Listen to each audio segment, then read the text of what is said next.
우리에게 주신 하나님 말씀은 신명기 18장 9절에서 22절 말씀입니다.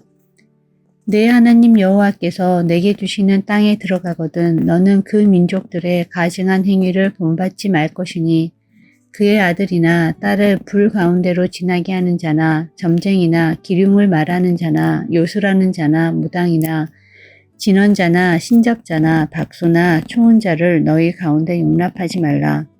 이러한 일을 행하는 모든 자를 여호와께서 가증히 여기시나니 이런 가증한 일로 말미암아 내 하나님 여호와께서 그들을 내 앞에서 쫓아내시느니라.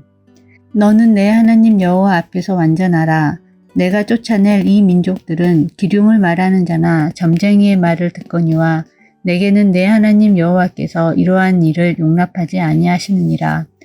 내 하나님 여호와께서 너희 가운데 내 형제 중에서 너를 위하여 나와 같은 선지자 하나를 일으키시니니 너희는 그의 말을 들을지니라. 이것이 곧 내가 총회의 날에 호렙산에서 내 하나님 여호와께 구한 것이라. 곧 내가 말하기를 내가 다시는 내 하나님 여호와의 음성을 듣지 않게 하시고 다시는 이 큰 불을 보지 않게 하소서. 두렵건대 내가 죽을까 하나이다 하매 여호와께서 내게 이르시되 그들의 말이 옳도다. 내가 그들의 형제 중에서 너와 같은 선지자 하나를 그들을 위하여 일으키고 내 말을 그 입에 두리니 내가 그에게 명령하는 것을 그가 무리에게 다 말하리라. 누구든지 내 이름으로 전하는 내 말을 듣지 아니하는 자는 내게 벌을 받을 것이요.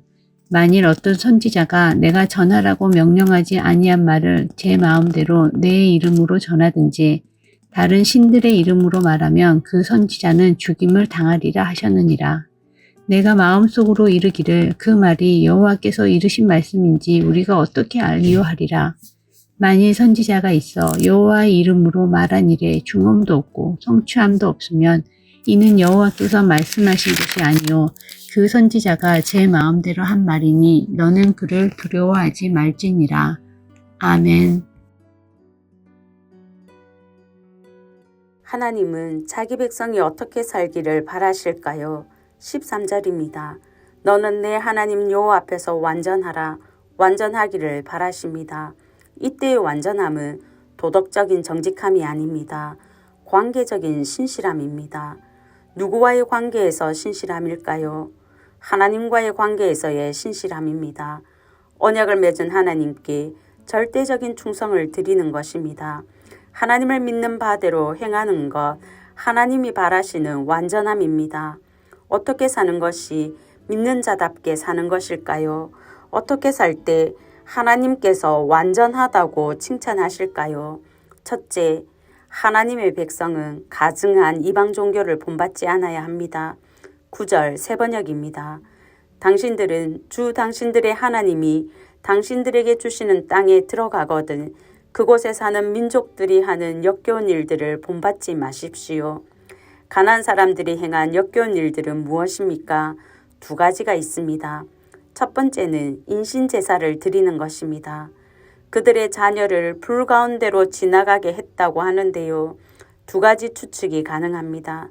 하나는 신들의 도움을 바라고 어린 자녀를 번제로 드리는 것입니다. 열왕기하 3장을 보면 모압 왕이 이런 일을 자행했습니다.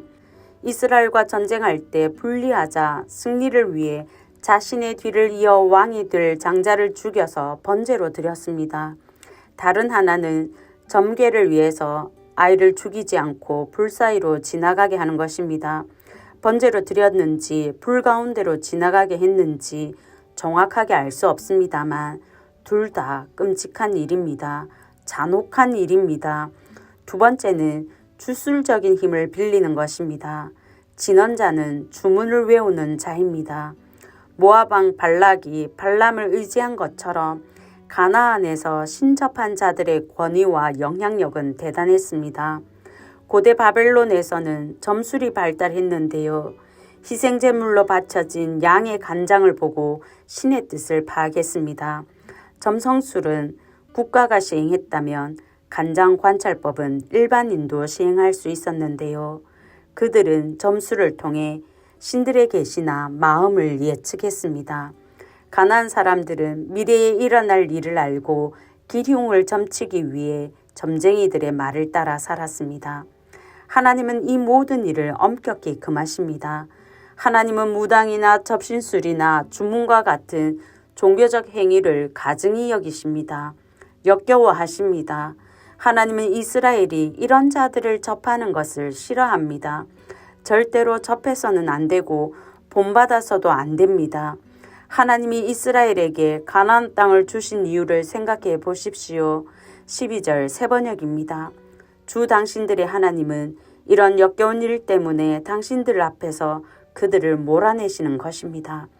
가나안 사람들의 가증한 종교 때문에 그들을 내쫓고 가나안 땅을 이스라엘에게 주셨습니다. 이스라엘이 가나안의 종교를 따라 행하면 어떻게 될까요?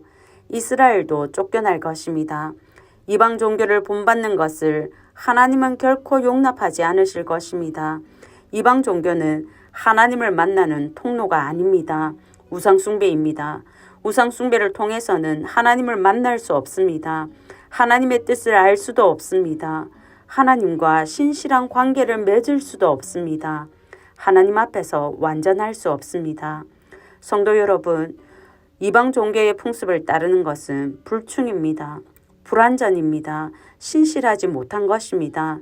그리고 악한 것입니다. 아무리 앞날이 궁금해도 무당은 안 됩니다. 아무리 사방이 막혀도 굿은 안 됩니다. 하나님의 방법이 아닙니다. 사탄의 방법입니다. 사단의 방법으로는 미래를 알 수 없습니다. 이방의 종교 활동으로는 올바른 선택을 할 수도 없습니다. 왜 그렇습니까? 미래는 아버지만 아시기 때문입니다. 아버지의 주권에 달려 있습니다. 우리의 앞날은 하나님이 인도하십니다. 우리의 생사 화복은 하나님께 달려 있습니다. 성도 여러분, 미래를 몰라 불안하십니까? 하늘에 계신 하나님이 미래를 아십니다. 하나님이 우리의 걸음걸음을 인도하고 계십니다.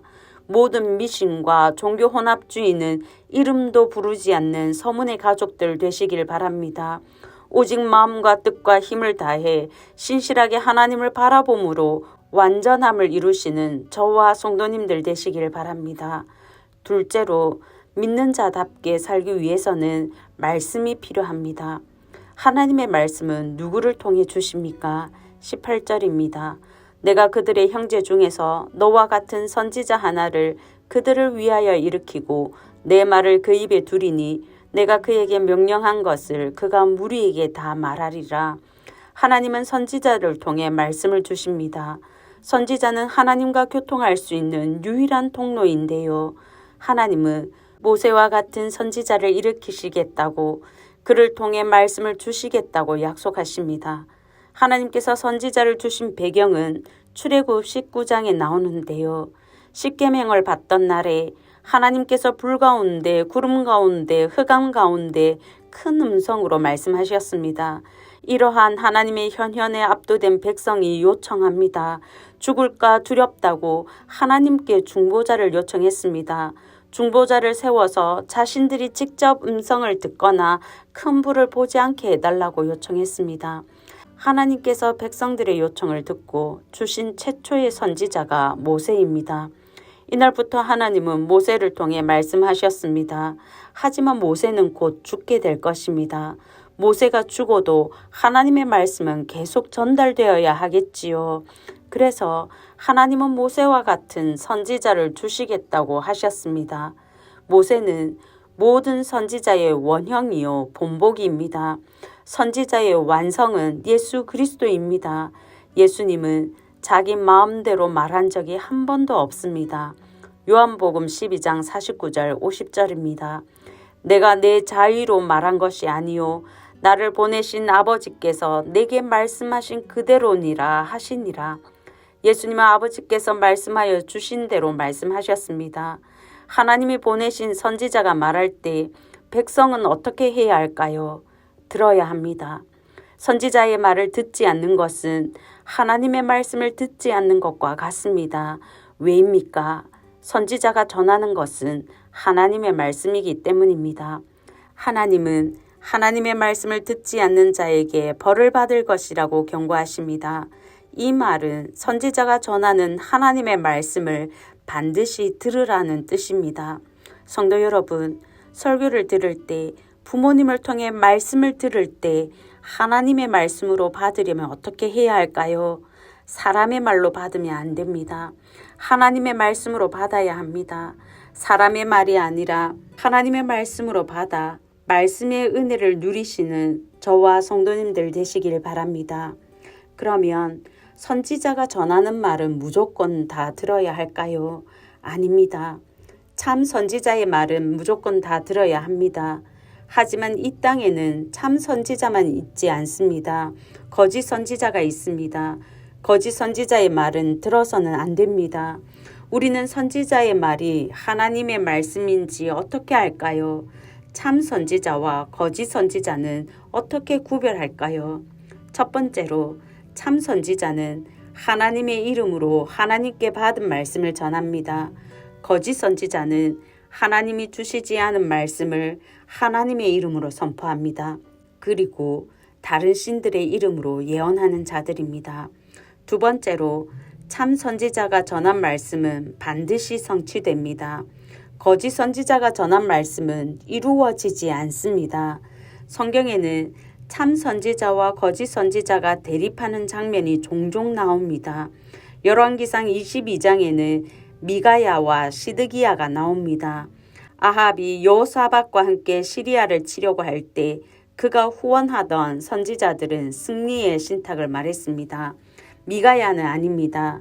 전쟁에 패할 것과 아합이 시체가 되어 돌아올 것을 예언했습니다. 미가야는 감옥에 갇힙니다.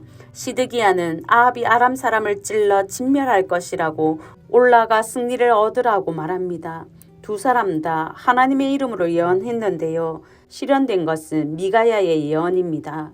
아합은 죽어 돌아왔습니다. 이처럼 참 선지자의 말씀은 예언을 듣는 사람들에게 인기가 없고 감옥에 갇히고 목숨의 위협을 받습니다. 하지만 반드시 성취됩니다. 참 선지자를 판단할 때 우리를 어렵게 하는 것이 있습니다. 하나는 하나님의 말씀을 선포하는데 성취되지 않을 때입니다. 대표적인 사람이 요나입니다. 요나는 니느웨의 멸망을 선포하는데요. 니느웨 사람들이 요나의 말을 듣고 회개합니다. 그러자 하나님이 뜻을 돌이키시고 재앙을 내리지 않습니다. 처음부터 하나님의 본심은 큰 성읍 니느웨를 아꼈습니다. 멸망이 아니라 구원이었습니다. 그래서 요나는 참 선지자임에도 그의 예언은 성취되지 않았습니다. 다른 하나는 하나님의 말씀은 성취되기까지 시간이 걸린다는 것입니다. 예수님의 재림 예언은 아직 성취되지 않았습니다. 아직 새하늘과 새 땅은 도래하지 않았습니다. 그래서 성경의 예언은 사실임에도 사람들은 믿지 못합니다. 비웃습니다. 성도 여러분, 참 하나님의 말씀인가 알기 위해서는 베레아 사람들과 같은 열정이 필요합니다. 말씀의 홍수 시대에 베레아 사람들처럼 간절한 마음으로 말씀을 기꺼이 받아들이고 그것이 사실인지 날마다 성경을 상고하시기 바랍니다. 참된 하나님의 말씀을 분별하시기 바랍니다. 그리고 하나님의 말씀에 순종으로 반응하는 저와 서문의 성도님들 되시길 바랍니다. 이제 들은 말씀과 교회를 위해 기도하겠습니다. 첫째, 진리의 말씀을 잘 분별하고 순종하여 하나님께 인정받는 신앙 되게 하소서. 둘째, 성령 강림 주일에 성령 충만을 주시고 은혜의 성찬식이 되게 하소서.